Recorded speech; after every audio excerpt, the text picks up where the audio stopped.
Buenos días para todos y para todas.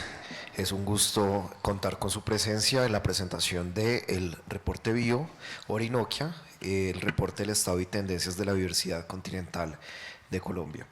En primer lugar, vamos a tener unas palabras de bienvenida de Alicia Lozano, directora de Relacionamiento del Instituto.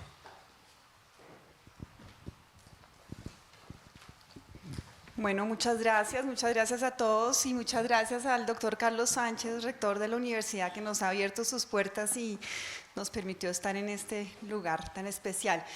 Este es la primera de una serie de regiones que vamos a tener en estos informes de estado y tendencia de la biodiversidad que hemos venido ya trabajando. Esta es su 14ª edición, una edición muy especial para nosotros de una región que nos interesa muchísimo.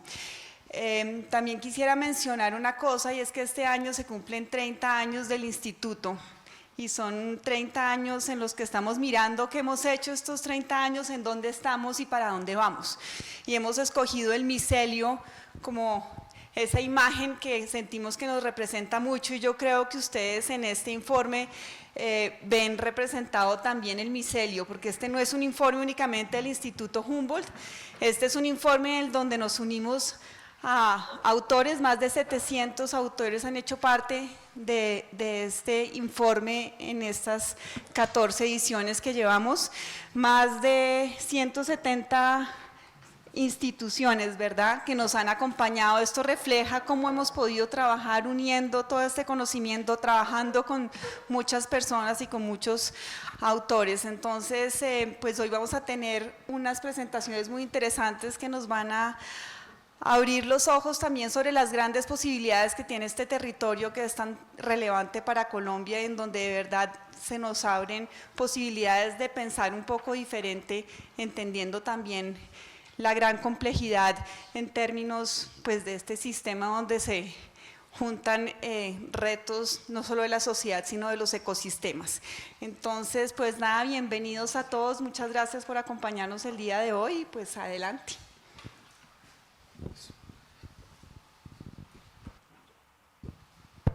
Listo, muchas gracias. Después tenemos una presentación general de Germán Andrade, quien es el editor académico del reporte.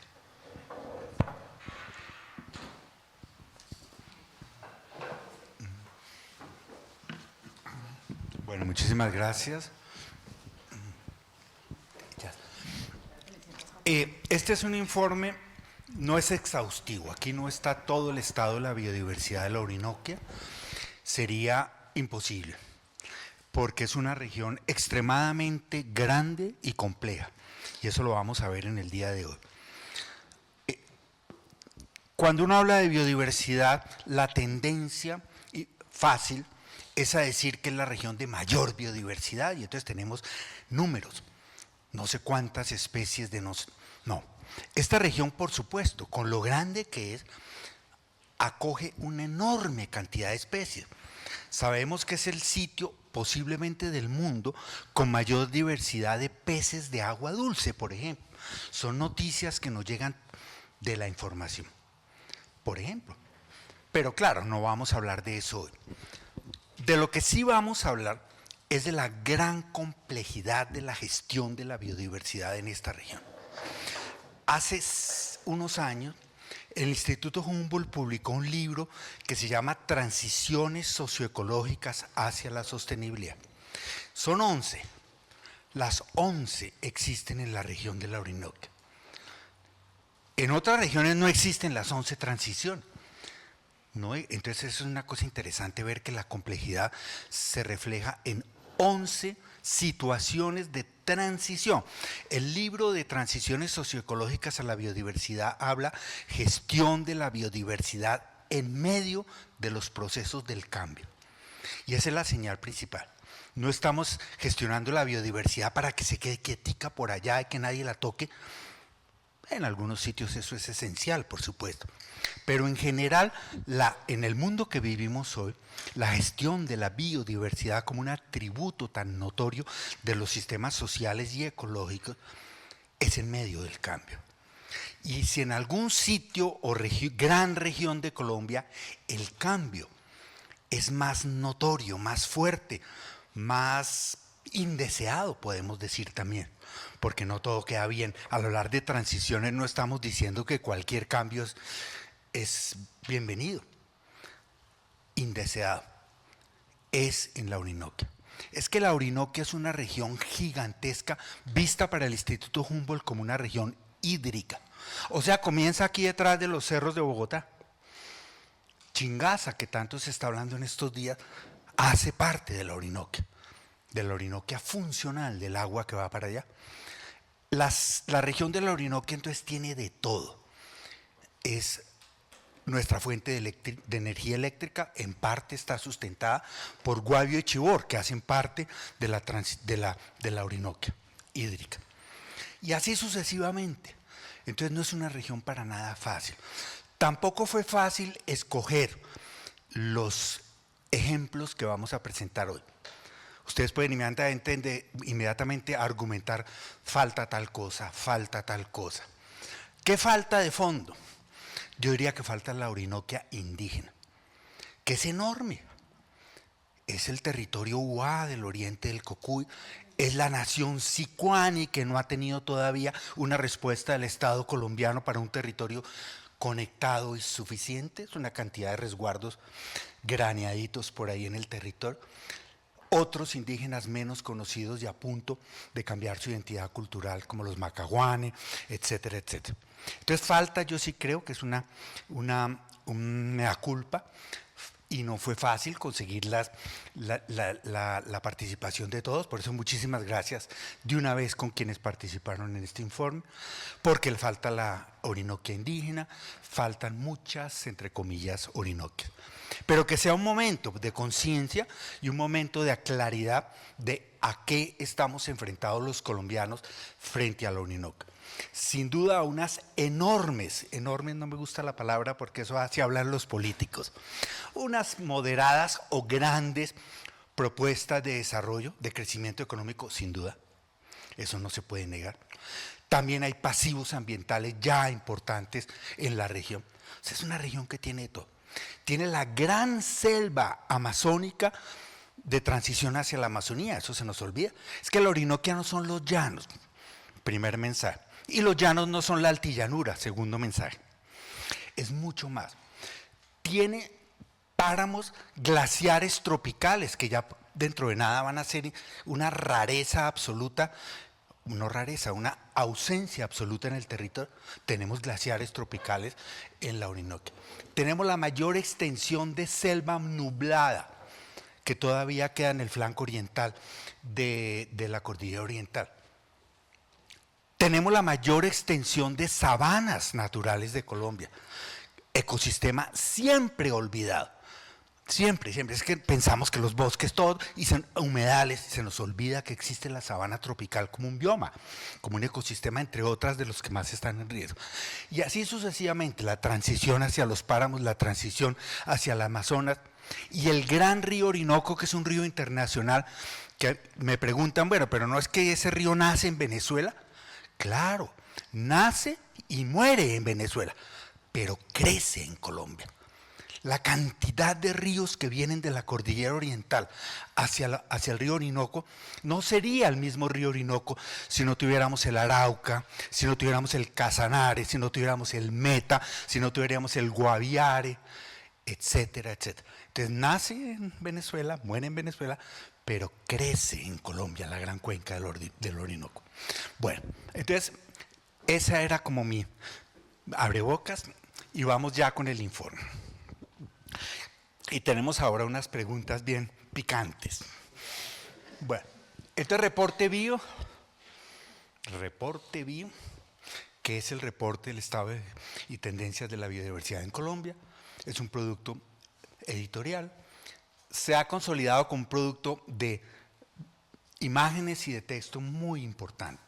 Eso creo que es un orgullo que ya vayamos en el número que vamos a escribir. Creo que son 10 impresas, ¿no? 10 impresas. Su propósito es informar, línea base, herramientas de síntesis. O sea, es una herramienta, es un espacio de consulta obligado para entender la biodiversidad de Colombia. Es inspirador y riguroso, eso esperamos. Nos han dicho que Hay personas que quedan inspiradas después de verlo, entonces esa es la idea, y leerlo, estudiarlo. Es una apuesta de divulgación científica. No quiero pasar este renglón sin decir que estamos entrando en una etapa nefasta de negación de la ciencia, a nivel mundial y a nivel de nuestra región, de negación de la evidencia científica, como si diera lo mismo tener ciencia que no tenerla. Eso es gravísimo. Entonces reivindicamos el carácter científico de este informe. Esta edición inaugura una colección. Estamos buscando ya, por ejemplo, para Caribe, que se viene encima en el próximo. Y son ejemplos que queremos escoger, claro, no siempre los autores están disponibles. Queremos escoger marcando una diferencia, algo que sea distinto o especialmente distinto al resto de lo que está sucediendo en la Orinoquia o en las regiones, sin querer con eso decir que es exhaustivo. Bueno, miren la cantidad de socios, de personas, de instituciones que se suben todos los años a este sistema ambiental, universidades, ONG, etcétera. Entonces vamos rápido, no voy a entrar en profundidad porque me da pena que aquí están algunos de los autores. El Triángulo del Puma, una propuesta territorial espectacular. Me encanta este proyecto, todos me gustan, pero este me llama mucho la atención porque usa ese carácter emblemático, importantísimo, de una especie tan importante como el puma, que también lo hay en los páramos. Los factores de pérdida. Incremento de la huella espacial humana, efectos de la expansión agroindustrial, atropellamiento de fauna. Por supuesto que ahí son de distintas categorías esos tres. Son cosas que quieren decir procesos diferentes. La huella humana espacial, muy importante instrumento del Instituto Humboldt, en convenio en asocio con la universidad, es poder ir midiendo cómo la acción del ser humano va generando lo que llamamos la huella humana espacial. Dicho sea de paso, el documento científico que tenemos en Colombia para eso, la metodología fue escogida por una de las principales revistas científicas del mundo. Perdón, el caso fue escogido por una de las principales revistas científicas del mundo en el tema por la metodología.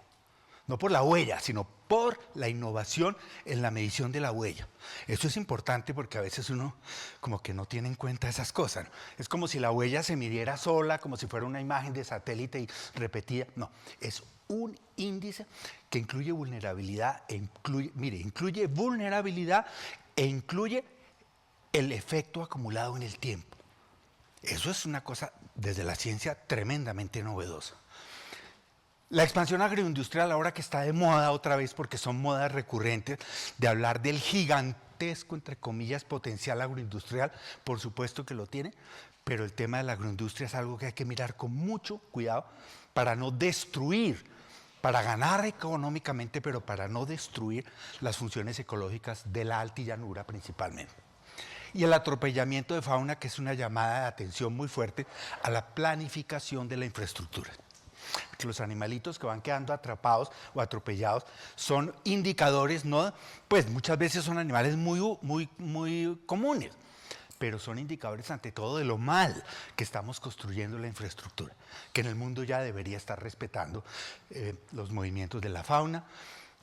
La participación de la sociedad civil nunca suficientemente reconocida. País que tiene reservas naturales de la sociedad civil, no todos lo tienen. Es uno de los atrasos mayores del Sistema Nacional Ambiental en el sentido de incentivos, de promoción de las reservas. Aquí tenemos algunas caras muy conocidas de las reservas. El Triángulo del Puma ya dijimos, la Alianza Sabana Espectacular, donde estuvimos en una reunión hace poquito, hace 2 añitos. El Marañón, se habla de la agroindustria y de la expansión de la agricultura, pero se nos olvida tal vez la importancia del Marañón, y yo diría como un sistema donde se produce Marañón sin destruir, sin desaparecer la sabana. Es un árbol sin desaparecer la sabana, es muy importante porque otros desaparecen la sabana y después viene el producto. Entonces es muy interesante el Marañón. Y las hormigas, que son son una prueba, son un reto para el gusto. A quienes le gusten, ahí tenemos una gran capacidad de producción de eso. La Alianza Sabana me permiten un pequeño comentario. Mire, si Colombia solamente, es que palabras solamente no es poca cosa, pero si solamente sistematizáramos desde el punto de vista científico la contribución que la gestión de las sabanas naturales está haciendo hoy a la conservación de la biodiversidad, ya tendríamos varios cientos de miles de hectáreas más sumados a la respuesta de la sociedad civil, a la respuesta de los productores, a la respuesta de las haciendas criollas tradicionales. Y no, ahí están esperando a que alguien diga, oiga, y lo malo de esto es que el concepto genérico negativo de ganadería que hay en el país frente a la biodiversidad, y que por supuesto tiene razón de ser, no aplica a las sabanas amigables con la biodiversidad, con esta ganadería.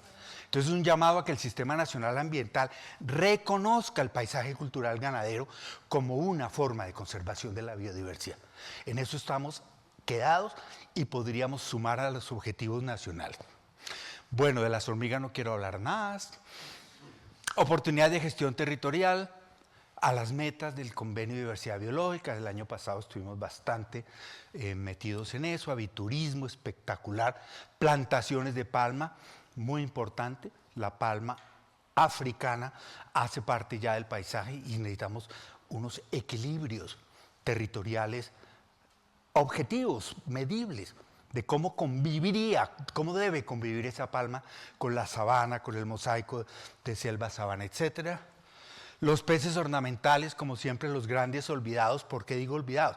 Porque la transformación productiva de la agroindustria en la altillanura, si no se hace con prudencia, puede cambiar el régimen de las aguas, que puede cambiar la integridad ecológica de los ríos de aguas oscuras y de aguas claras donde se producen estos peces.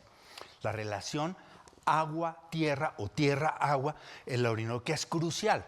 Ordenar el territorio alrededor del agua que hablan ahora no es solamente no meternos a los espacios de agua, sino la agroindustria tiene ese potencial, si se hace de cierta forma, de cambiar el régimen limnológico, el régimen de nutrientes del río. Y entonces los pececitos ornamentales, bueno, quedarían en la Amazonia, pero perderíamos uno de los grandes activos sociales que Colombia tiene, que son los famosos peces ornamentales. Conflictividad socioambiental, de eso para qué hablamos más si la vivimos todos los días. Más bien hay que pensar es cómo la resolvemos o cómo la evitamos. Creo que el caso de la sabana de Bogotá es un ejemplo que deberíamos todos estudiar a fondo. No de los lineamientos solo, porque aquí también se viene el lineamiento, sino de la forma como la sociedad está dando los debates, que son malos debates en mi concepto, porque no resuelven, nos atascan. Gracias.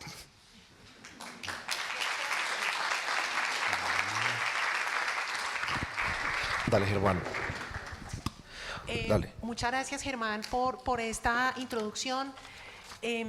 Buenos días para todos. Para mí es un gusto estar acá. Es un gusto y un reto moderarlos a ustedes en el día de hoy. Soy Giselle Didier, directora de conocimiento, y quería invitarlos, si no conocen la plataforma web del reporte, invitarlos a que la consulten. Es un esfuerzo que hacemos para no quedarnos únicamente en la publicación del libro, sino realmente ofrecer recursos adicionales que conectan ya varios reportes. Entonces, en ese sentido, invitarlos a que lo puedan consultar. ¿Esto qué es? ¿Una sorpresa? Ah, bueno, listo, buenísimo. Antes de empezar, quisiera presentar a nuestros panelistas del día de hoy. Bueno, Germán, creo que no necesitas presentación, eres un referente para todos los que hemos estado trabajando en temas de gestión integral de la biodiversidad. Voy a comenzar presentando a Lourdes, Lourdes Peñuela, directora de la Fundación Horizonte Verde y copropietaria de la Reserva Calihuirinae. Es zootecnista de la Universidad Nacional de Colombia y magíster en Desarrollo Sostenible de Sistemas Agrarios de la Javeriana. Ha sido docente, catedrática y autora de numerosos libros y artículos sobre conservación y producción sostenible. lleva más de 35 años trabajando en la gestión ambiental de la Orinoquia y es miembro fundadora de la Asociación Red de Reservas Naturales de la Sociedad Civil Resnatur. Con Lourdes nos conocemos hace por ahí 30 años, bajito. Paola Campo, bienvenida también, directora de la Fundación Yurumí y copropietaria de la reserva que lleva ese mismo nombre. Es ingeniera industrial y fotógrafa y especialista en restauración de ecosistemas. Actualmente está cursando una maestría en conservación y uso de la biodiversidad en la Pontificia Universidad Javeriana. Ha trabajado en el departamento del Meta en la promoción de alianzas para fortalecer la gestión ambiental y la conectividad ecológica y es una de las gestoras de la iniciativa de conservación del Triángulo del Puma. Quiero empezar destacando esa diapositiva donde Germán nos mostraba los múltiples logos de quienes han contribuido en este reporte. Y en este sentido, Germán, te voy a hacer una pregunta para que la contestes brevemente. Gracias. Y hemos visto cómo se está generando conocimiento sobre esta importante región y quisiera preguntarte desde tu rol como Humboldt, ¿cómo consideras que desde el instituto podemos aportar en la puesta en común y en la articulación de ese conocimiento que generan múltiples entidades? Gracias, trataré de ser breve. No, vamos al punto. Yo creo que hemos llegado históricamente a un momento en que hemos producido mucho conocimiento y por supuesto que falta. No vamos a decir que no falta muchísimo, pero lo que más nos falta es lo que yo llamo la gestión del conocimiento. Es decir, que ese conocimiento debe llegar a alguna parte, porque aquí estamos, todos los que estamos aquí posiblemente ya sabemos de estos temas, pero no llega a los sectores productivos, no llega a planeación nacional, no llega. Entonces yo diría gestión del conocimiento. Llegó el momento de conectar lo que sabemos con los que pueden actuar, porque lo he dicho lapidariamente, más grave que lo que no sabemos es lo que ya sabemos y no hemos contado, no hemos hecho funcional para la transformación de la sociedad. Entonces podíamos entrar en muchos temas. Por ejemplo, ya mencioné uno y voy rápidamente a retomar. El tema de la diversidad acuática continental se nos quedó en las oficinas y en las gavetas del Ministerio de Agricultura.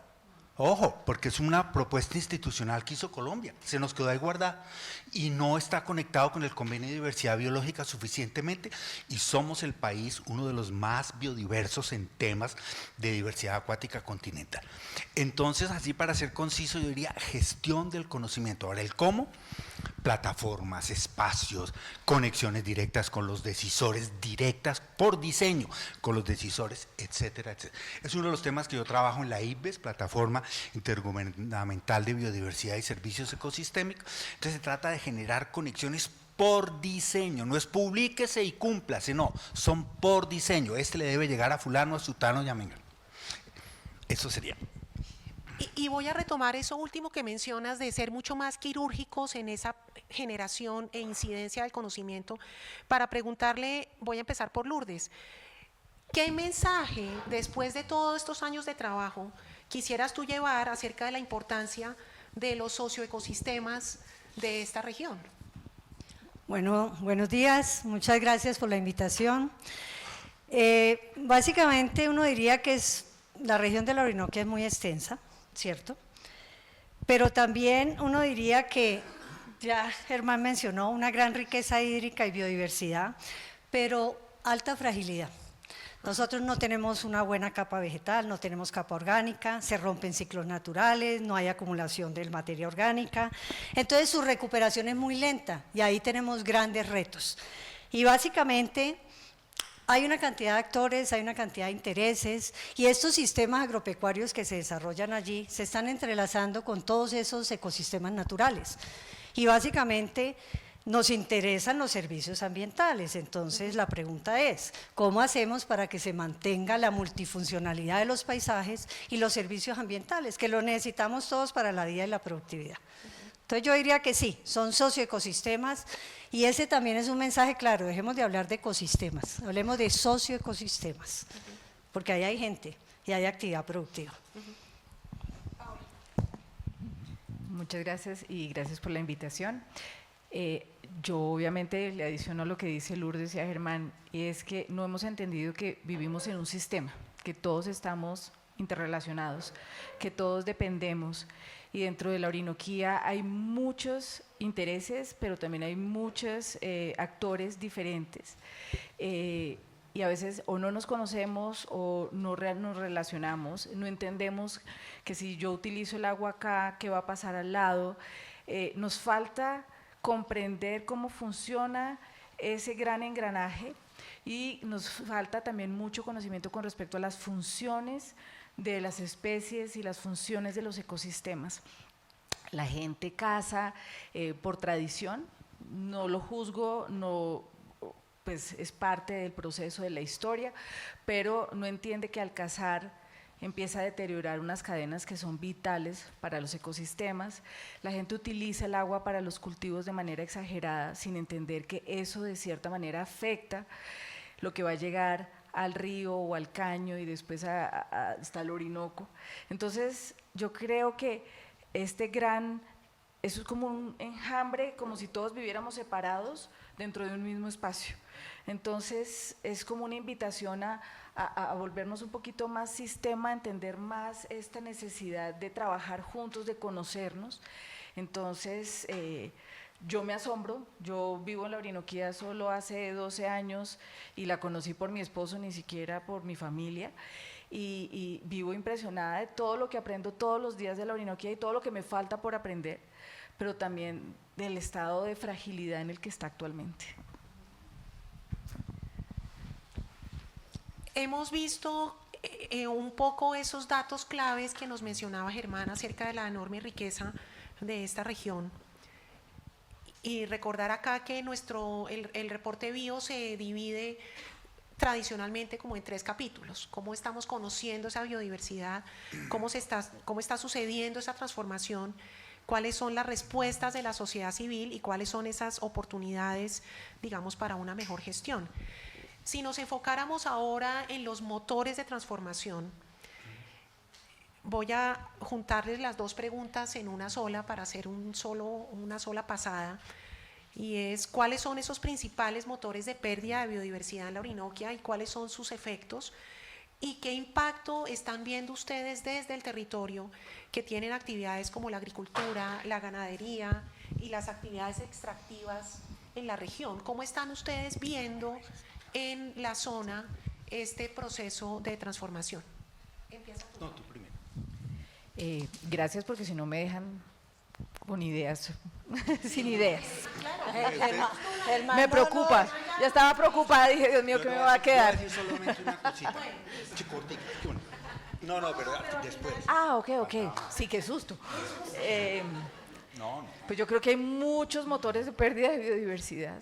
Hay un uso intensivo, hay un uso desorganizado, una falta de ordenamiento territorial, hay cambios radicales en las coberturas, que todo pues obviamente se transfiere o se vuelve el resultado de transformaciones, de fragmentaciones, la cacería, el tráfico, el atropellamiento, miles de cosas se van sumando. Es como una gran bolsa de problemas que puede que alguno poquito y el otro un poquito, pero sumados realmente crean un problema muy grande en la región. El impacto es muy fuerte en los ecosistemas, por lo tanto en los servicios ecosistémicos, eso va como en una cadena que va cayendo. Todos creen que están haciendo un pequeño impacto, pero desafortunadamente volvemos a lo mismo, no hay esa conciencia de mi impacto hasta dónde llega, y mi impacto más el impacto del vecino, más el impacto del otro vecino, hasta dónde nos va a hacer perder lo que tenemos actualmente.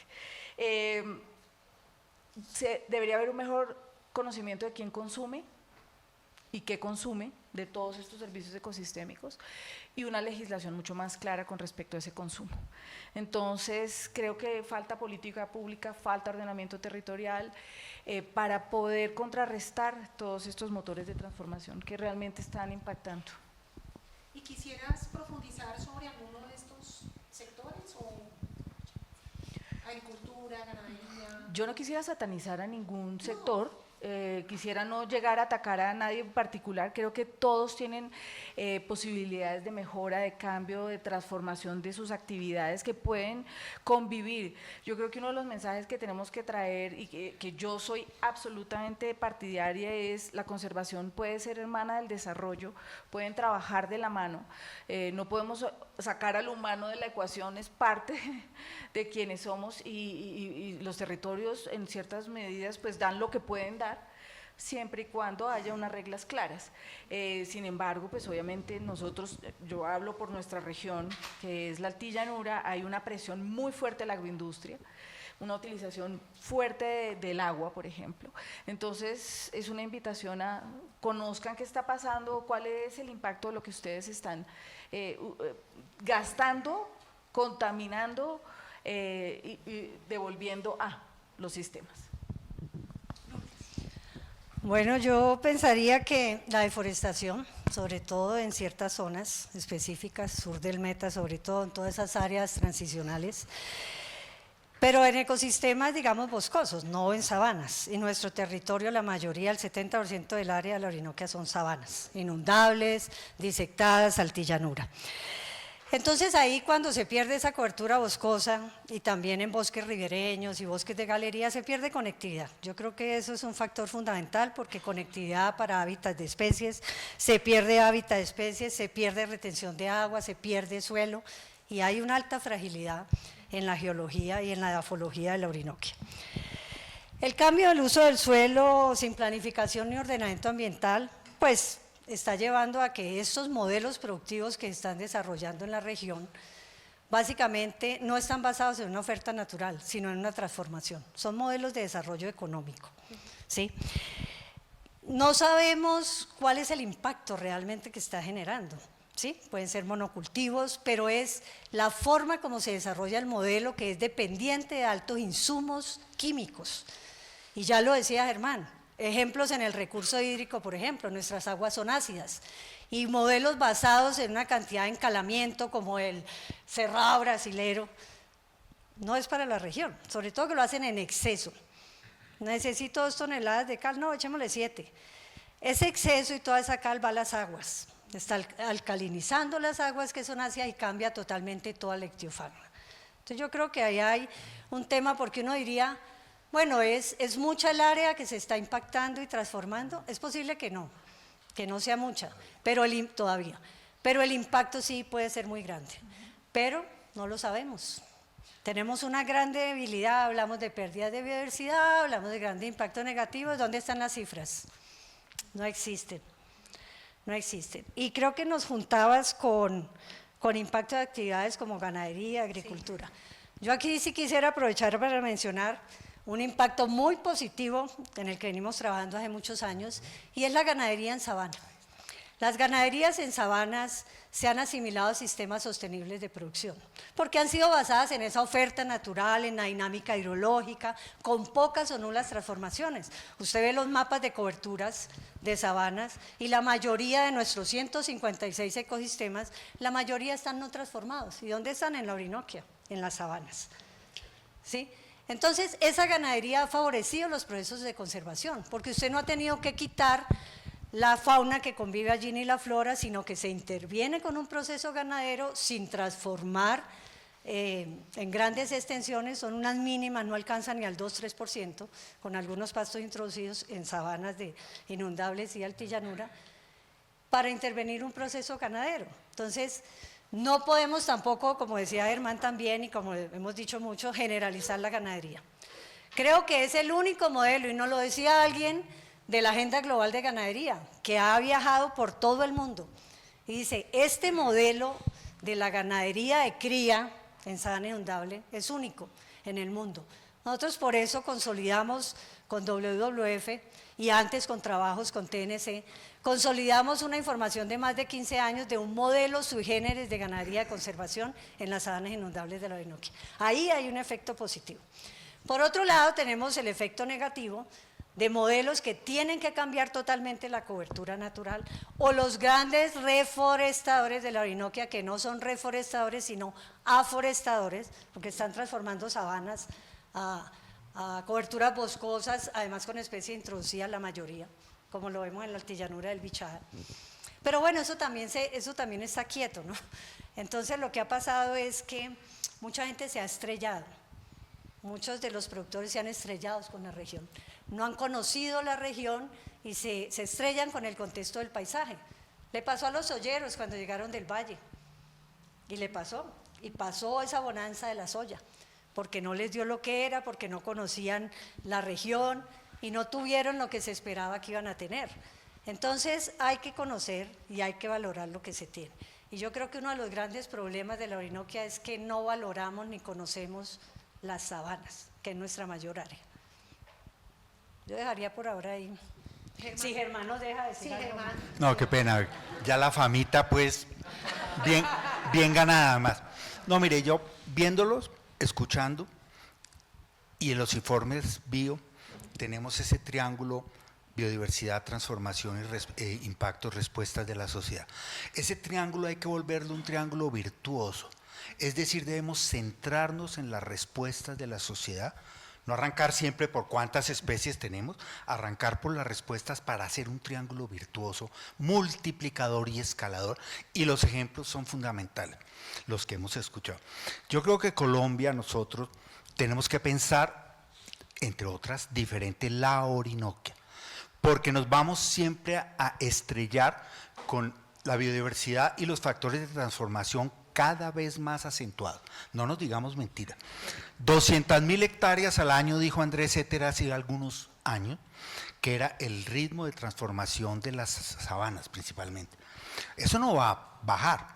Al contrario, con la propuesta ahorita de Fedesarrollo, etcétera, etcétera, vuelve y juega, y eso se va a acelerar. Entonces aquí hay un mensaje muy importante. Primero, no es lo mismo impacto local que impactos acumulados. Y los acumulados, lo que pasa es que no se ven. Se ven es cuando ya son irreversibles, cuando el río ya sea… no se miden y no se ven ni se conciben, y solamente aparecen cuando ya son irreversibles, cuando el río ya no tiene, ya no es ácido.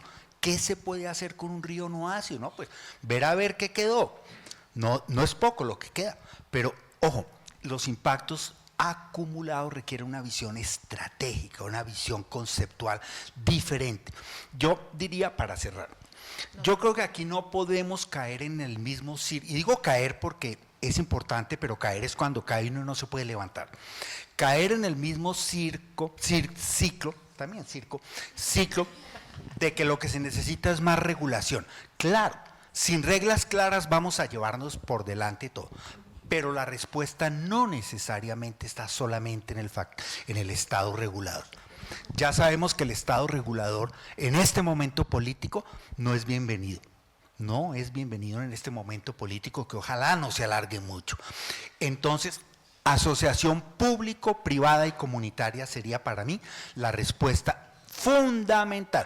Conozco agroindustriales que están dispuestos no a ocupar 100% de la tierra que compraron para eso, 60, 70, y dejar un mosaico de paisaje funcional. Por ejemplo, ejemplos de eso serían ya para multiplicar. Las sabanas, no me cansaré de decirlo, que eso ya existe, ahí es que documentarlo y salvarlo de otros procesos que las están afectando. Y así sucesivamente. ¿Qué tal las ciudades de la Orinoquia? Que se están creando, ya existen y están creciendo, y que van a ser ciudades biodiversas o no, es el momento de intervenir. Entonces, ese ciclo, biodiversidad, impacto y respuesta de la sociedad, hay que cogerlo desde la respuesta y multiplicarlo. Yo oyendo a Germán caigo en cuenta de una cosa, y es qué tan importante es en los procesos, por ejemplo, políticos, de política pública, de desarrollo de los municipios, de las regiones, involucrar a diferentes actores, porque para un municipio, qué delicia que tenga 17.000 hectáreas de arroz o 17.000 hectáreas de caña, porque pues tiene más impuestos, tiene generación de empleo, pero ¿eso qué implica? ¿Qué impacto tiene eso? Entonces yo creo que ahí nos toca repensar un poco qué es el desarrollo, ¿no? Entonces es meterle 1.000 hectáreas de una cosa para tener unas cifras interesantes desde el punto de vista de crecimiento del municipio, o que implica compartir ese desarrollo con ciertas áreas de conectividad, con ciertas áreas de bosque. Hay que cambiar esa sensación, ¿no? De solo estamos yendo para adelante si tenemos mucha producción, si tenemos mucha agroindustria. ¿Qué pasa si tenemos más reservas, si tenemos más áreas conservadas, si el municipio realmente cuida las rondas hídricas? Creo que ahí hay un gran vacío sobre la parte pública en la que hay que involucrarse más e involucrarlos más.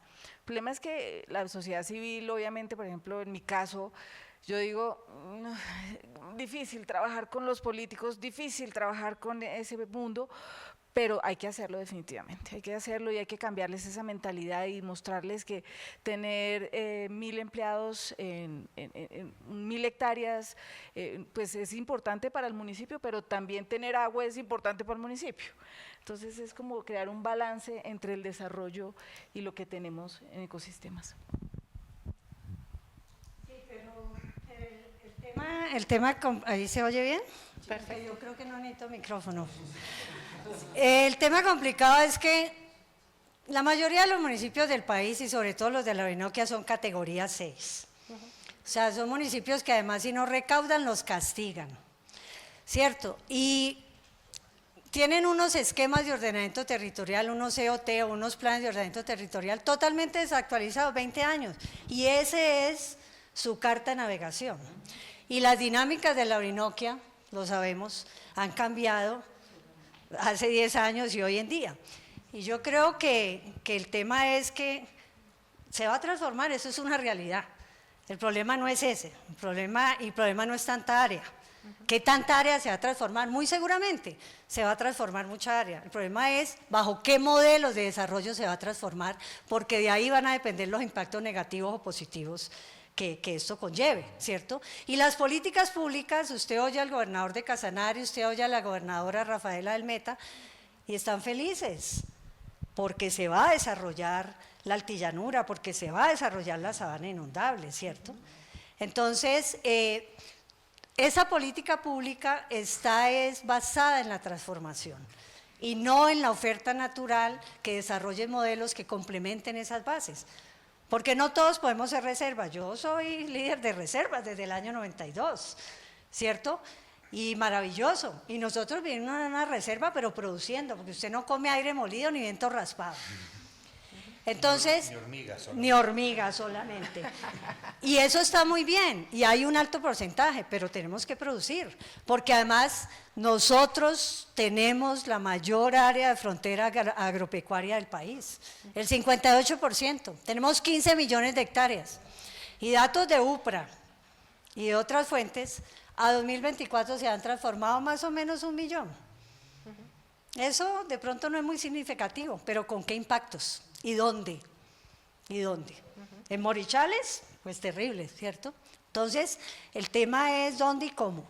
Y por otro lado, ya que comentaste, y creo que estoy un poquito desordenada en las preguntas, pero más chévere que sea el conversatorio, lo que comentaba Germán con la última propuesta de FEDesarrollo, sí, en 20 años tienen que pasar 5 o 6 cosas con unas grandes inversiones, infraestructura, capital humano, insumos, para que se desarrolle un 20 o 30% de esa ampliación de la frontera agrícola. Y todos nos ponemos los pelos de punta. ¿Y dónde está esa gestión de la biodiversidad implícita en esos desarrollos agroindustriales y productivos de la región? Caso Río Paila, que tú muy bien conoces porque hicieron toda la planeación ambiental en las 40.000 hectáreas. Caso Facenda. Hay, digamos, algunos sectores de estos productores que cometieron errores al inicio y que la embarraron. Caso Menonitas, hoy en día. Ya el daño está hecho y recuperarse en la Orinoquia es muy difícil por la alta fragilidad, sobre todo en la sabana. Pero entonces han venido cambiando y hoy en día hay un estudio de la DIAN, por ejemplo, donde la sostenibilidad de la industria de la facenta es maravillosa, es exitosa. Están haciendo las cosas bien. Entonces, sí hay modelos productivos que han tenido que hacerlo por X o Y razón, mejorando. ¿Qué le pasó a la palma? La palma africana no cambió en la round table con los indicadores de biodiversidad, porque ¡ay, qué maravilla! Porque el mercado se los exigió. Y si no, no cambiaban. Entonces, sí hay. Y a lo que dice Germán, sí, yo creo que es desde la gobernanza local y desde las alianzas público-privadas que podemos lograr muchas cosas. La legislación y la regulación, Colombia tiene más leyes que para dónde, pero no son operativas. Ni están actualizadas. Sin embargo, es un tema estratégico. Estas respuestas hay que seguirlas incubando, consolidando y expandiendo, pero mientras tanto va a seguir sucediendo la transformación destructiva, llamémosla, no toda transformación es destructiva. Entonces, como eso va a seguir sucediendo, yo creo que nosotros como sociedad civil debemos exigirle al Estado coherencia en las políticas públicas y sobre todo en lo que hablan. Diría más que en las políticas porque no están necesariamente formalizadas. Gran parte del futuro de la biodiversidad de la Orinoquia depende de un acuerdo profundo del Ministerio de Agricultura y el de Ambiente con lo que se habló el año pasado y se cacareó de la COP16. Ahí están escritas las cosas. Es que el modelo de la lista roja de ecosistemas que tiene a las sabanas en anaranjado y pasan a rojo, está en el plan de biodiversidad de nosotros como país. Está el ordenamiento alrededor del agua, todo se ha dicho. Entonces yo creo que hay que exigir, mientras se va construyendo, hay que ir exigiendo que algunas, no todas, porque imagínense todas las políticas públicas, eso no lo cambia nadie, pero algunas. Yo diría, por ejemplo, los planes de ordenamiento territorial que yo participé en el municipio de, ¿qué categoría dice son? 6. De última categoría. La última. De Santa Rosalía. Es que el municipio no puede, entre comillas, ordenar el territorio sin quebrarse fiscalmente. Ahí tiene que intervenir el Estado ya, como interviene en Brasil. En Brasil, no en todo el Brasil, sino en el Estado de Sao Paulo, interviene compensando desde la nación lo que no se está ganando por destruir la biodiversidad, así de claro, compensando. Entonces un municipio que tenga una estructura ecológica robusta, 30%, 20% del territorio no son pérdidas. Alguien tiene que venir a compensarlo. ¿Y quién es? Pues el Estado colombiano, la sociedad colombiana que ya suscribió los acuerdos globales de biodiversidad. O si no, todo se nos va a quedar en carreta. Ahí sí es que, entonces, exigir cierta coherencia. Yo creo que nos falta un análisis estratégico, porque no podemos tener la lista de las 200 cosas y ninguna cambia. Pongamos 5 cositas que debieran cambiar en los próximos años. 6 cosas. Estratégicamente, la compensación a los municipios por no destruir, hay que hablar las cosas como son, porque no, para hacerle pasito a la naturaleza, no, hay cosas que son absolutamente destructivas y está en los factores de transformación, ahí está. La huella ecológica no es simplemente para mostrar el color bonito del mapa, no, son cosas muy destructivas.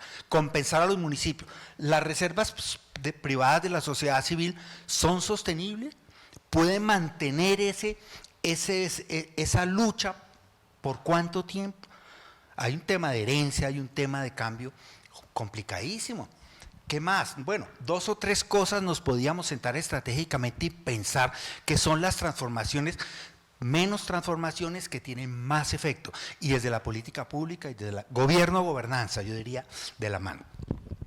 Bueno, escuchándolos, sale claramente una agenda de trabajo multiactor, multisector, multinivel, porque esto va desde la toma de datos para monitorear esas transformaciones no deseadas hasta la revisión de esos esquemas de ordenamiento, de gestión del territorio, posibilidades de vincular, por ejemplo, la academia para toma de datos.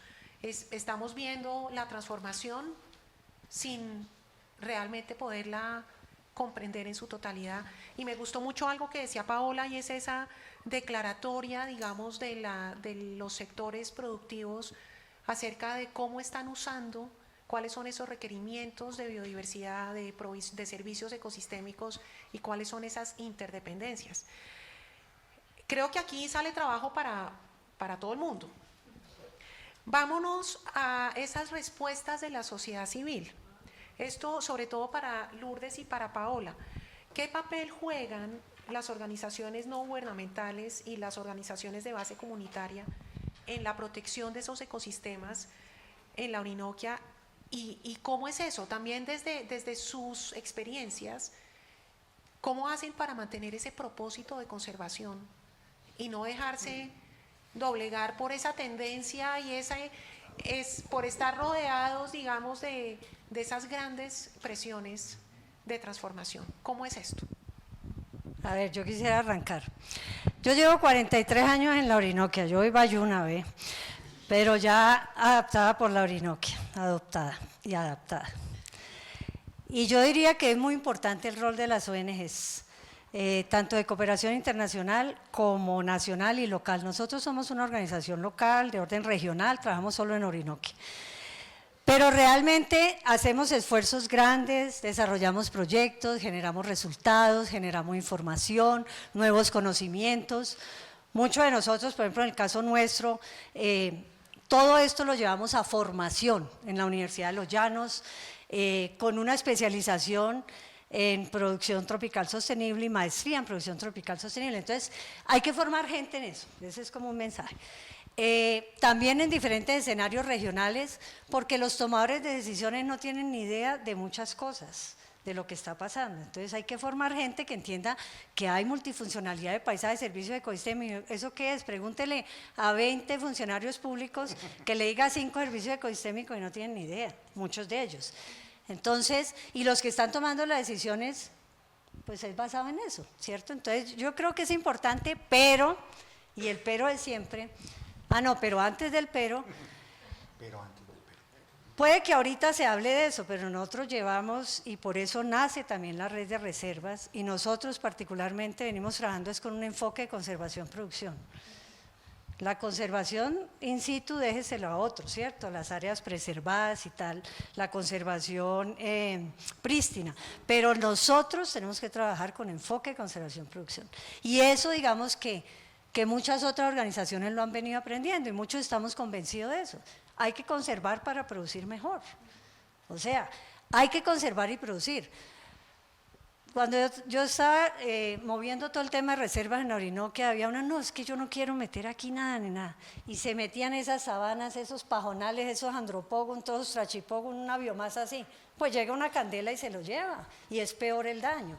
Entonces, hay veces, y por eso las ganaderías, y por eso digamos, todas estas quemas racionales, las rondas, el manejo de la sabana, es muy importante cuando usted interviene con un sistema productivo.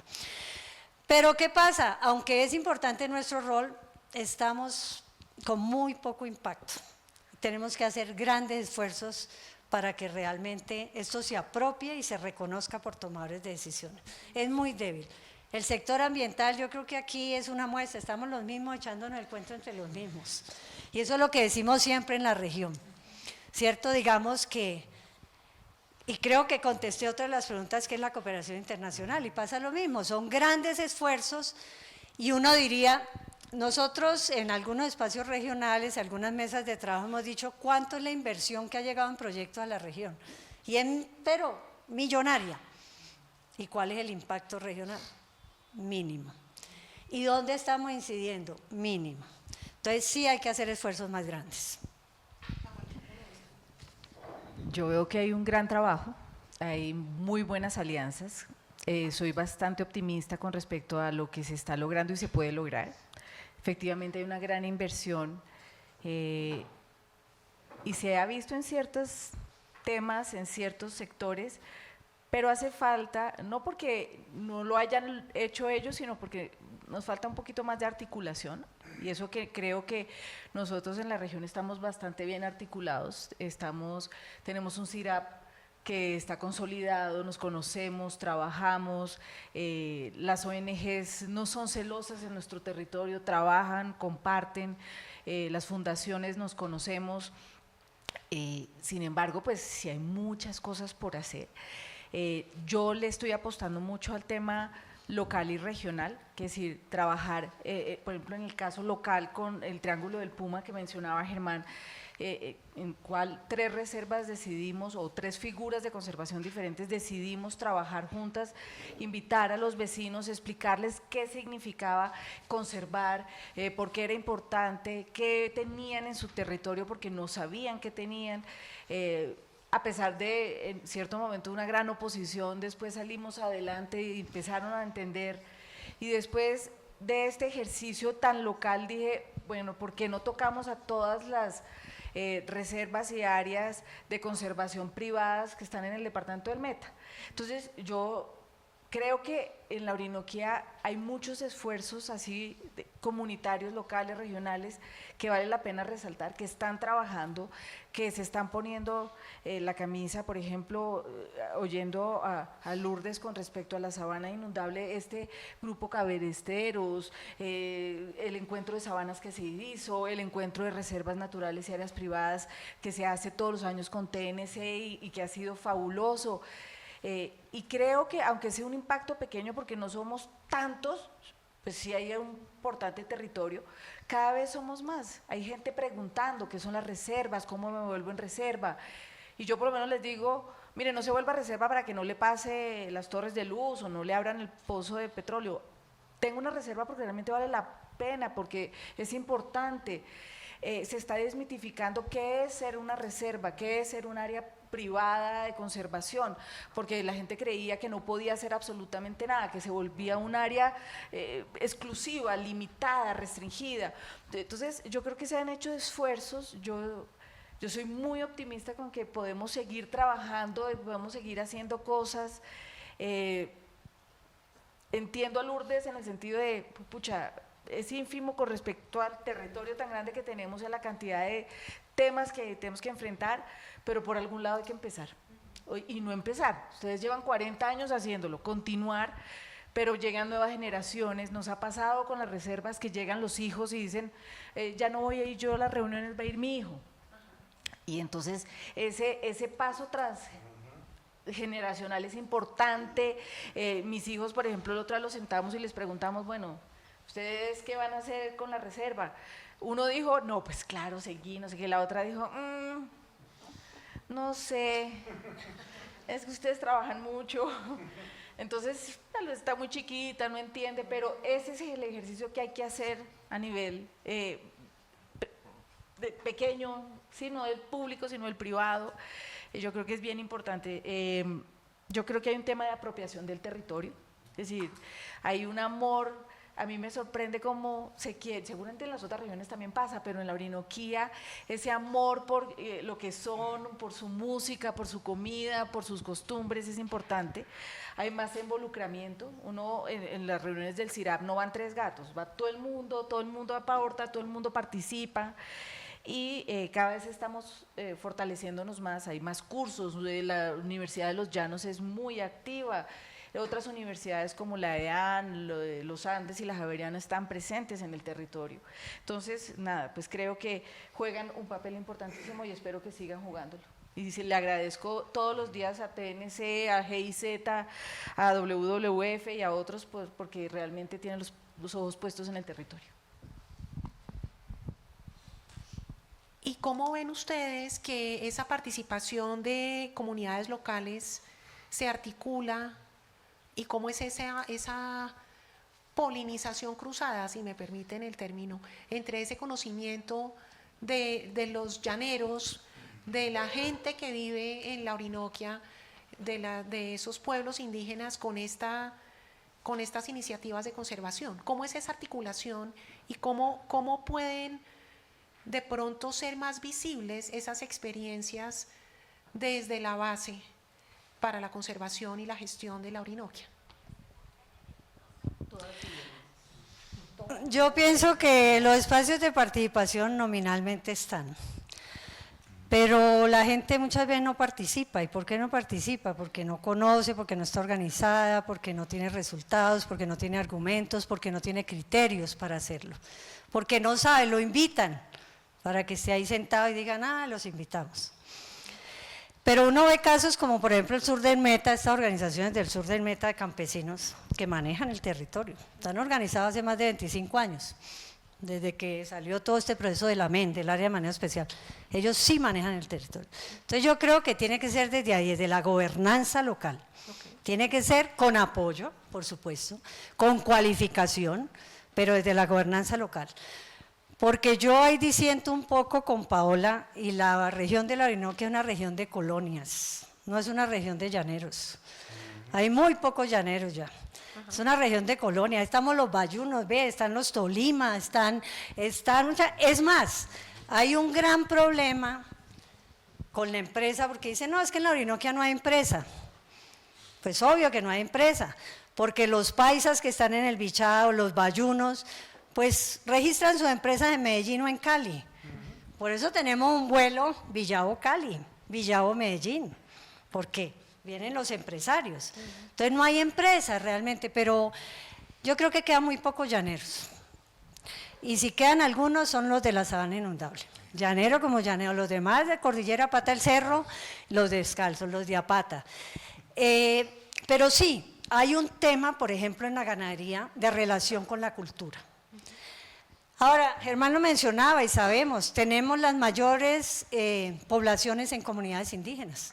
Tenemos muchos resguardos en la Orinoquia, pero realmente no son visibles. O sea, yo no he trabajado con indígenas, o sea, no tengo muchos elementos para opinar, pero no conozco ninguna experiencia que pueda ser replicable. Y sí hay una tristeza muy grande, porque cuando uno está en Carreño o cuando uno va en camino hacia la primavera, se volvieron mendigos muchos de ellos y reciben recursos, pero se ha vuelto también un tema, espero que no estén grabando mucho de corrupción también, ¿no? Aprendieron muchísimo de eso. Entonces, yo pensaría que las comunidades indígenas están muy abandonadas en un sentido de que sean más partícipes en alianzas público-privadas. Por ejemplo, ahorita han sido muy manipuladas con el tema de los bonos de carbono, conocemos experiencias de eso, de estos proyectos.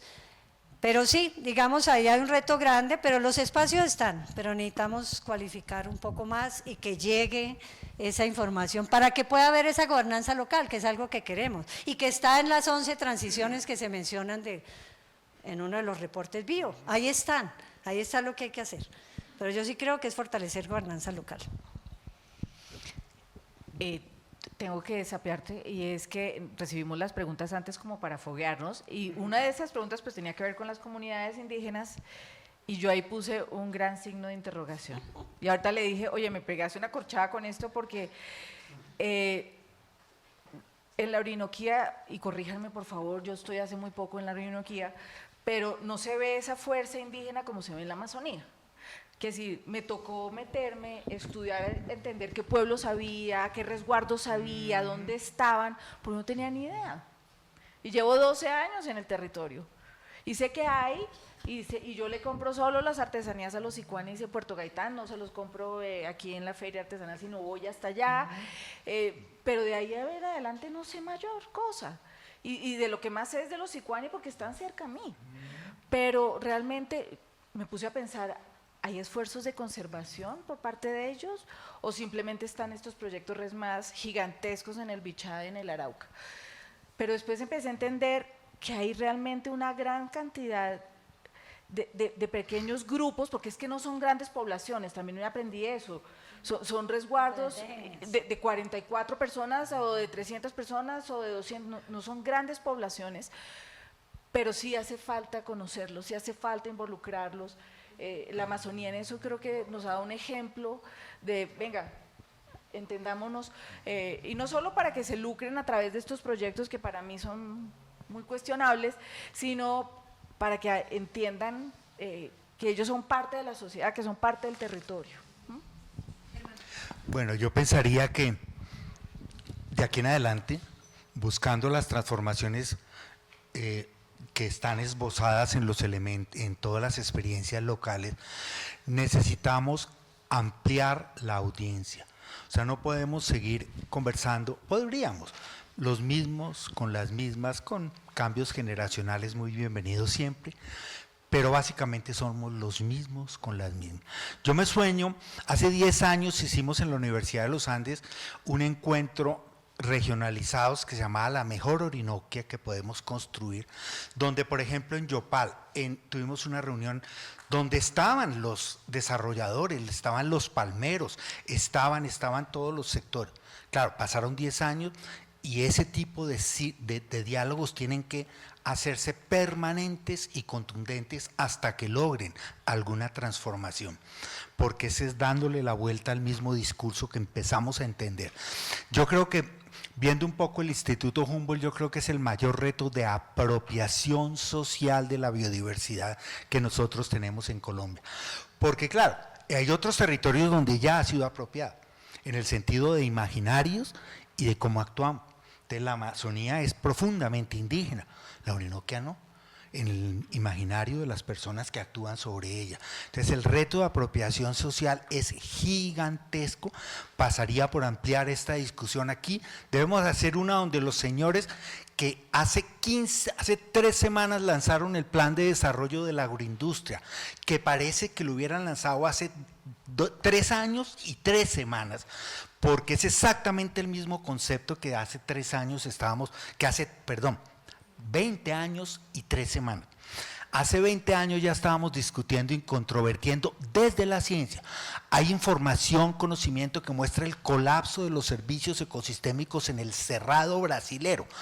Yo me acuerdo presentar eso en la Junta Directiva de Río Paila, porque es que entonces resulta que el milagro brasilero aquí lo vamos a revivir 23 años después.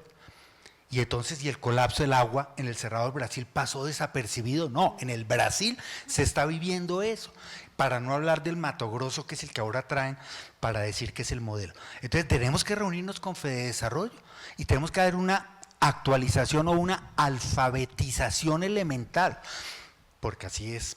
La apropiación social parte de no de cero, sino de menos, quién sabe cuánto, para que entiendan que es un servicio ecosistémico, que es la hidrología de la Orinoquia. Entonces, apropiación social, ampliar la discusión y traer las respuestas que ya tenemos desde lo local. El tema indígena es impresionante para responder, además de la carreta, para responder tu pregunta. Hace un tiempito estuve en la Facenda y tuvimos un diálogo directo con los empresarios, con los señores dueños de esa Facenda, que Aliar, y el resguardo Sicuani, que hay una fundación Sicuani con gobernanza Sicuani, que son vecinos. Vieran lo impresionante de ese diálogo, porque no, mira, indígenas que quieren ser agroindustriales que quieren ser indígenas también de pronto hay alguno, ¿no? Pero, no, o de pronto uno que ya está de salida, no, en serio, diálogos cruzados interculturales, porque es que la Orinoquia no es esa visión estática de la cultura. Sicuanis que ya tienen parcelas subvencionadas por la Facenda también para producir maíz. Entonces, esa es la Orinoquia que hay que pensar, la Orinoquia intercultural, la Orinoquia transformadora, la Orinoquia que está inclusiva, porque son decisiones no impuestas. Puede que sean impuestas por el mercado y por los cambios generacionales, por supuesto, pero personas que están asumiendo ese cambio conscientemente a través de una fundación legalmente constituida, donde la gobernanza es Sicuani. Entonces hay que pensar en una Orinoquia diferente, gobernanza, pero no la gobernanza, la que ya conocemos, sino de pronto formas innovadoras de gobernanza. Yo quiero aprovechar. No, es un comentario a lo indígena porque acabo de recordar, y con el Humboldt, con un gran proyecto que hubo interinstitucional, solo por mencionarles un trabajo que hicimos en el resguardo de Hato Corozal y Paz de Ariporo. Identificamos 385 recursos que usan las 8 etnias que están allá, separados en espirituales, en de producción, ¿sí? En alimentos, y uno lo que ve es, bueno, hay un gran potencial de recursos de la biodiversidad, entonces los modelos productivos, ¿por qué no se basan en ese gran potencial de recursos de la biodiversidad? Pues porque hay una gran debilidad en la gestión de la biodiversidad. Pero que las comunidades indígenas hay algunos conocimientos sobre la biodiversidad, el uso, porque es que además hay otro mensaje que yo quisiera dejar: usted conserva lo que usa, así les llegue a algunos de sopetón. Conservamos lo que usamos. ¿Usted no usa el agua? La conserva. Yo quiero hacerle una invitación al Humboldt y voy a aprovechar mi cercanía con Alicia, y es, oyendo a Germán, me parece importante repetir ese evento de lo mejor, la mejor Orinoquía que podemos tener. Y es repetir, después construir. Entonces, volverlo a hacer. Han pasado 10 años, creo que las cosas han cambiado. Es una invitación, yo sé que casi siempre son los mismos con las mismas, pero yo no estaba en ese momento y me gustaría ir. Pero requiere un diseño nuevo, para que no sean los mismos con las mismas. Un diseño, por diseño, a quién le debe caer el, entre comillas, el mensaje. Pero es aprovechando estos espacios Pero- para que no sea, que no sea simplemente el venir y hablar y exponer, sino que de aquí salga algo tangible, interesante, como un agenda. evento así. Pero ojo, ojo, porque tiene que ir antes del 9 y 10 de abril, porque ya está convocado el encuentro de la Orinoquia, 9 y 10 de abril, con Fedesarrollo, cámaras de comercio, ministerios. Ahí van los mismos, los distintos con las Los mismas, mismos allá. los otros mismos con las mismas. Es que si no se hacen esos eventos cruzados, ¿cuántas Orinoquias hay al final, no? Tal Una cual. sola, ¿no? Y finalmente ninguna. Correcto, Que es porque lo más triste. que es lo triste. Pasemos al bloque de gestión integral, oportunidades para la gestión territorial. Hemos visto la riqueza de esta enorme región, los retos, los motores de transformación, las contribuciones que desde diferentes miradas, sectores, actores se podrían generar. Pero para llegar a esa Orinoquia, a esa mejor Orinoquia, ¿cómo consideran ustedes que se puede conciliar la gestión de la biodiversidad con oportunidades económicas para los habitantes de la Orinoquia? Bien nos decía Lourdes ahorita, uno no come agua molida ni viento raspado. ¿Cómo sí? Lourdes, arranquemos por ti. Pues yo pensaría que, primero, la Orinoquia es una región donde debemos caber todos. El tema es dónde cabe la palma, dónde cabe el arroz, dónde cabe la ganadería. Es un tema de planificación y ordenamiento. Pero tenemos que trabajar sistemas integrados de producción y economía circular. Eso es algo que hay que hacer, porque no podemos, y ya lo venimos hablando desde el inicio, tenemos que verlo como un sistema. Y la Orinoquia es un sistema netamente hidrológico, entonces todo lo que pase va a tener que ver con el agua. Y el agua es un servicio ecosistémico de provisión, regulación. Y el suelo, porque además es el soporte, el servicio de soporte, un ecosistema un servicio ecosistémico fundamental, porque es la base de toda la productividad. Entonces yo creo que algo que ha pasado es que siempre han pensado, y esto lo venimos oyendo hace años, que la Orinoquia es un lienzo en blanco, una sábana en blanco, que está toda por desarrollarse. Entonces, por eso la mejor Orinoquia que quiere construir desde acá, la mejor Orinoquia que quiere construir desde allá, porque todos piensan que todo está por hacerse. Pero no, ahí hay gente, hay poca gente, sí, afortunadamente, aún. Por eso digamos, todavía hay áreas naturales y seminaturales, pero también eso ha hecho que no haya llamado la atención como para desarrollarse desde el punto de vista de que el eje sea lo social. No ha habido interés, ¿sí? Porque además los que llegan o los que hacen cosas son de afuera. Entonces yo diría que oportunidades económicas, primero, tener el tema de las comunidades locales, garantizando la seguridad alimentaria y la soberanía alimentaria. Lo hemos vivido en la región con el tema de la carretera, cuando se cierra la carretera. Entonces ahí sí valen los bananos del vecino, el plátano de nada qué, ¿cierto? Nosotros enviamos mucho aquí a Bogotá. Enviamos arroz, aceite de palma, carne, leche, muchas frutas, pero también recibimos. Entonces yo pienso que uno es trabajar en economías locales a pequeña, mediana y gran escala. Hay que tener todas las escalas. No debemos satanizar nada, ¿cierto? Pero garantizar eso y que haya toda una planeación y ordenamiento alrededor de la gestión de la diversidad. Lo que decía Germán, lo hemos venido discutiendo. No es que Río Paila llegó con 40.000 hectáreas a Santa Rosalía, o que el forestal de esto, o que los menonitas con 70.000, es cómo hacemos para que en esos procesos de esos modelos productivos haya mosaicos de conservación. No se pierdan conectividad, no se pierdan áreas cruciales en una planificación. Pero eso no existe. Eso no existe porque a nosotros en muchos eventos nos han dicho, a mí nadie me ha dicho que yo no puedo hacer eso ahí. Ningún EOT o POT me ha dicho que yo no lo puedo hacer. O sea, lo puede hacer en donde, en cualquier parte, cómo, de cualquier forma. Un poco pienso, son demasiadas cosas al tiempo. ¿Qué tal si, por ejemplo, entre tantas que vamos a escoger, la misión 2 del Instituto Humboldt habla de paisajes productivos biodiversos? Paisajes productivos biodiversos. Volvamos eso a una marca. No una marca.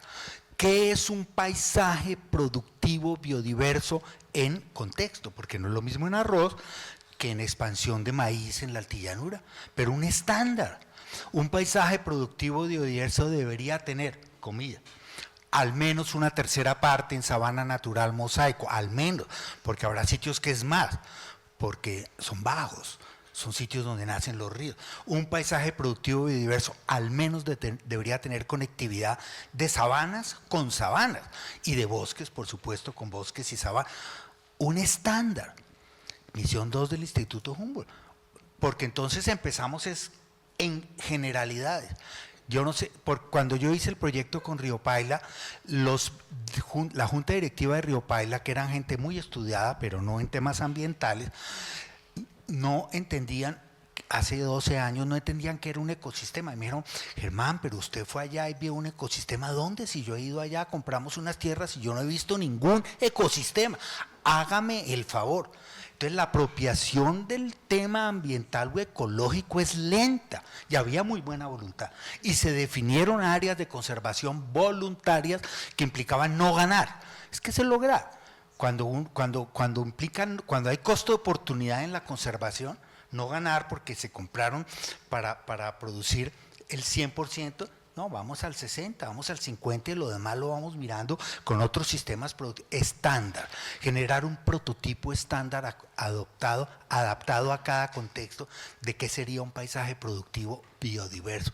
Ahí sí ya podemos entrar a conversar con los gremios. No, mire, es que la rentabilidad esperada de la ocupación de 30.000 hectáreas puede ser esta, aquí hay un costo de oportunidad, o sea, no vamos a ir al 100%, la codicia, digamos, no, vamos a ir a una rentabilidad aceptada y este 30%, que es el territorio que no vamos a mercantilizar en el corto plazo, puede ser ganadería de baja densidad, puede ser una cantidad de cosas, pero ese prototipo no existe en la ciencia, no existe, y tampoco existe en el diálogo social y con las empresas.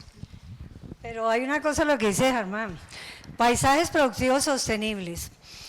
Yo creo que tenemos un reto grande y es cuál es la multifuncionalidad de esos paisajes.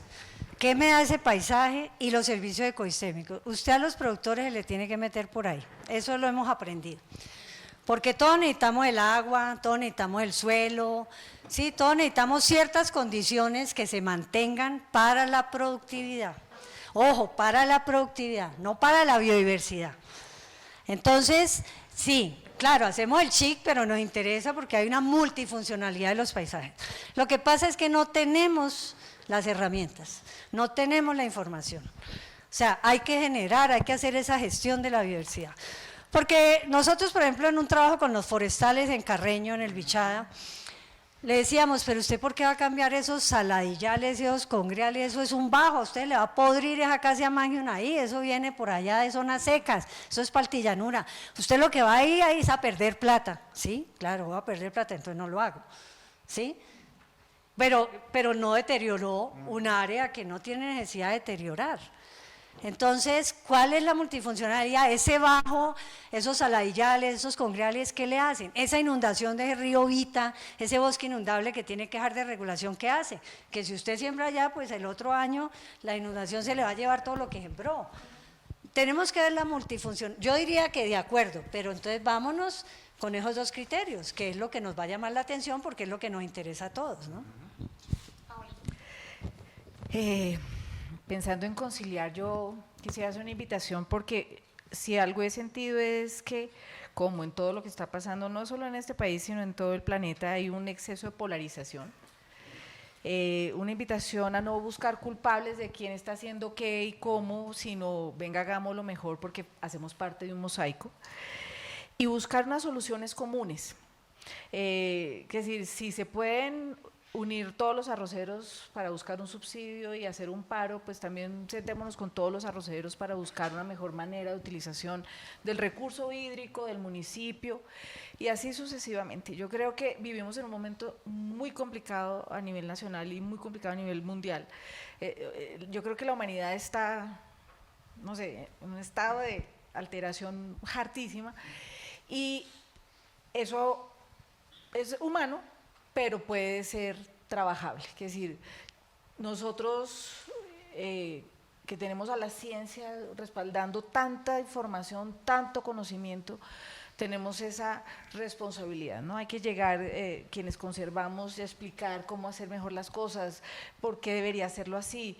A mí me ha pasado que muchas veces el encargado, por ejemplo, de la reserva, me dice: a mí es la primera vez que no me dicen que cierre la huerta para que los venados no se coman las cosas. Y él estaba aterrado porque yo puse cámaras trampa para ver a los venados comiéndose la yuca.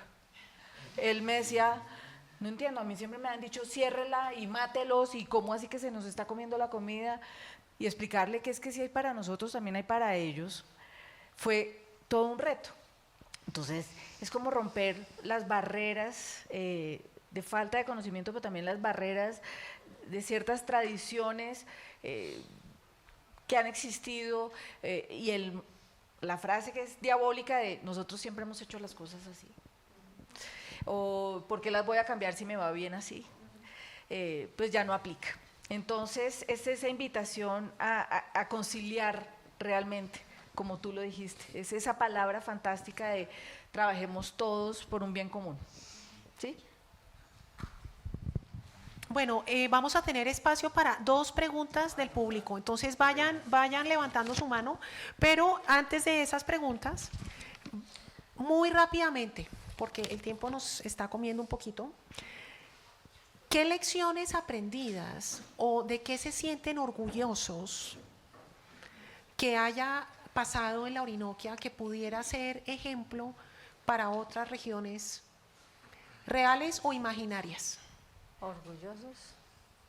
¿Qué ha salido bien? Un poco para terminar como con un mensaje. Lecciones aprendidas optimista. también puede ser que ha salido mal, ¿no? Pero bueno, la clave es volver de algo que salió mal, ¿cómo no volver? ¿Cómo darle la Realmente, vuelta? yo tengo aquí un mensaje en esto de lecciones aprendidas, porque lo hemos vivido, lo hemos visto, y es que la implementación de esos modelos productivos en la Orinoquia de alta intensificación, sin considerar ese capital natural, en la mayoría de los casos ha fracasado.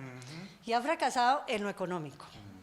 O sea, eso es clave para los nuevos que van a llegar a intervenir. Hermano, no se equivoque, aquí está esta lección aprendida y hay que considerar la multifuncionalidad de los paisajes, los servicios ecosistémicos, el contexto del paisaje donde usted está, porque no todos los paisajes son iguales. Y yo diría que la otra es que los modelos productivos no pueden estar basados en la transformación. La base no puede ser que usted tiene que cambiar todas las condiciones naturales con modelos de altos insumos químicos y de agrotóxicos. Por ejemplo, el modelo del arroz. Hay modelos en el mundo con arroz orgánico. Hay modelos en Colombia con arroz orgánico amigable de las aves. El mayor problema del arroz, el arroz en el llano acabó con los suelos en el Meta y se fueron para la sabana inundable, para Casaná, de tierra más barata, de mejor calidad, y el gran problema es que son arrendatarios, se mueven. No son, y aquí me tengo que meter con un tema, porque ellos no son propietarios de tierra. ¿Y por qué son arrendatarios? Porque es que nosotros tenemos en la Orinoquia, esa es otra lección aprendida, un tema de tenencia de tierra. Y ese es el gran discurso de la inseguridad jurídica de la tierra. Entonces, ¿por qué yo no puedo tener 30.000 o 40.000 hectáreas cuando la ley dice que eso mínimo una UAF, y la UAF está por paisaje y por municipio? Entonces, estos arrendatarios, cuando uno le pregunta a muchos de los ganaderos cuando camina, bueno, ¿y por qué arroz? y hay dos razones de por qué arroz en general. Y una es, yo tengo 5.000 hectáreas, pero tengo adjudicados 4 UAF, o TEA de 2.400. Eso otro me lo van a quitar. Eso otro el gobierno dice que es baldío y yo llevo 30 años aquí. Entonces lo arriendo, porque me entra plata fácil. Y el otro discurso, o no discurso, realidad, es que algunos arriendan porque es capital rápido. ¿Sí? Es un movimiento, es un flujo de capital rápido. Por ejemplo, en ciclos de ganadería de cría, pues son 10 años. En cambio acá es un flujo, o 3 años, ¿cierto? Para sacar internet, entonces es un flujo de capital rápido.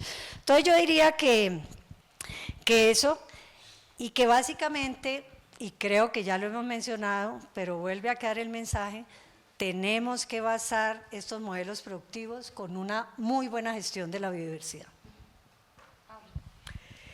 Lecciones. Pues yo tengo el gusto de decir que la mejor lección que he tenido es el trabajo que he tenido con el Triángulo del Puma. Tengo unos aliados increíbles de los que he aprendido infinitamente, que llevan muchísimo más tiempo en el territorio que yo. Entender cómo fue el proceso con la comunidad, porque puede que nosotros entre los tres sumemos más o menos 2.500 hectáreas, pero si realmente viéramos el impacto de lo que podríamos generar, son 17.000 hectáreas, en las cuales hemos invitado a nuestros vecinos a participar, algunos se han involucrado, otros han entendido. El proceso de verlos reacios a proteger a una especie y después entender que no era la especie, sino era toda una cadena y era todo un sistema. Para mí eso es una lección positiva, replicable no solo en la región, sino en otras regiones. Y nos ha pasado. Tenemos unas reservas en Puerto Gaitán que quieren hacer el corredor o el camino de la Danta. Ellos tienen gran presencia de Danta, entonces qué maravilla que hayan otras personas que quieren hacer lo mismo, que quieren compartir esos logros que hemos alcanzado nosotros. Nos han costado lágrimas. Yo he querido tirar la toalla, pero Cristina no me ha dejado, Juan David no me ha dejado, mi marido no me ha dejado. Porque no ha sido fácil hacer entender a la gente esa necesidad de cuidar una especie y todo lo que eso conlleva. No es que la protejamos solo, no que solo protejamos al puma, es que protegemos todo lo que implica el puma. En algún momento alguien me llamó un día y me dice, es que tenemos un problema gravísimo acá en el Bichaja con unos pumas y como ustedes son el Triángulo queremos ir a liberarlos allá. Y yo, no, por favor no, ya tenemos suficientes. Entonces esa experiencia ha sido maravillosa. Otra experiencia, otra lección es que la gente sí quiere cambiar y quiere aprender. Estas reservas del Meta, tenemos un WhatsApp, un grupo de WhatsApp y todo el tiempo estamos hablando de cómo capacitarnos, cómo mejorar, cómo aprender y es gente dispuesta. Entonces les dije, este año es el año del caruto, que es un árbol, que es la genipa americana, y nos decíamos, bueno, pero ¿por qué ese árbol? Entonces yo les expliqué que produce un colorante, que no sé qué, y ha sido increíble verlos, porque entonces empezaron a decir, ay, yo tengo ese árbol y yo no sabía, ay, sí, yo he visto ese árbol de bolitas, yo sí, no sé qué. Entonces la gente sí quiere aprender, la gente sí quiere hacer. Yo creo que hay una lección de integración, de unión, de alianza, sí, chiquita, pequeña, pero es que el Meta es el departamento más transformado de toda la Orinoquía. Entonces, a nosotros, por ejemplo, las ONGs, nos paran bolas 2 ONGs, el resto dicen no. Por ejemplo, todo lo de USAID, que qué pecado, ya no llega a ningún lado, pero en su momento lo USAID decía, allá en el Meta no. Tal proyecto no, en el Meta no. Porque creen que como el Meta es tan desarrollado no necesita ayuda, y es todo lo contrario. Entonces, yo veo un escenario positivo, unas lecciones por aprender de otros territorios, una necesidad de más información en lo negativo, una lección importante, y nada, pues estos ejercicios y ser la primera bioreporte yo creo que es muy diciente para la Orinoquía. Ven, una intervención a lo que dice Paola de generar información. Yo creo que en la Orinoquia en los últimos 20 años se ha generado la información que no se había generado en los últimos 50. Pero ojo, hay mucha, digamos, ya sobredimensionada. Entonces, lo más importante es cuáles son los vacíos de información. Y esa es la información que tenemos que, ahí es donde tenemos que concentrarnos y generar. Perdón, me pasó con una especie. Nosotros tenemos un perrito venadero. y le dije a unos estudiantes, ¿por qué no hacen su tesis con este animal? Con este bicho no. A mi bicho me suena terrible, con este animalito, con esta especie. Y entonces me dijeron, ay no, porque es que casi no hay información. Le dije, precisamente, es decir, siempre hacemos, todos los ejercicios siempre son el oso hormiguero, el otro, todos los que ya conocemos, pero ¿y los que no conocemos?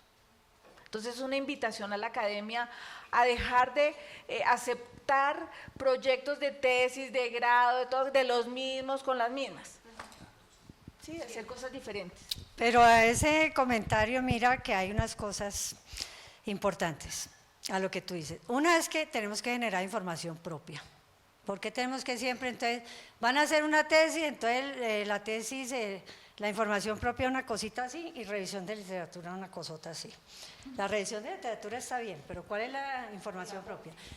Este tema de atropellamiento de fauna, por ejemplo, aunque ha sido desastroso, sobre todo en la vía Puerto López con oso hormiguero, ha servido mucho para conocer la especie. Ahí trabajan unos profesores de la Universidad de Los Llanos y han podido abrir los animales, han podido ver cómo es su esqueleto, su anatomía, qué tenía en el estómago, qué comía, porque muere mucho en carretera, ellos encandilan, con los cachicamos, con los zorritos. Entonces digamos que de alguna manera ese impacto negativo, terrible sí, ha servido para generar información de alguna manera, ¿no? Pero hay que generar información propia. Vale. Bueno, hemos pasado por varios puntos que nos marcan una ruta a seguir, ese tema de generar más conocimiento, la toma de datos, la incidencia, fortalecimiento de la gobernanza, articulación entre múltiples actores, conectarse entre vecinos, hacer de esa red como si fuera nuestro micelio, Alicia, del 30 más, ese micelio, seguirlo cultivando entre los actores que están allí presentes. Creo que nos dejan con sus intervenciones algunos pasos a seguir que van desde la política pública de para abajo, pasando por la legislación que ya hay pero no se aplica, está desactualizada, planes de gestión, mejor dicho, aquí hay trabajo para todo el mundo, es clarísimo.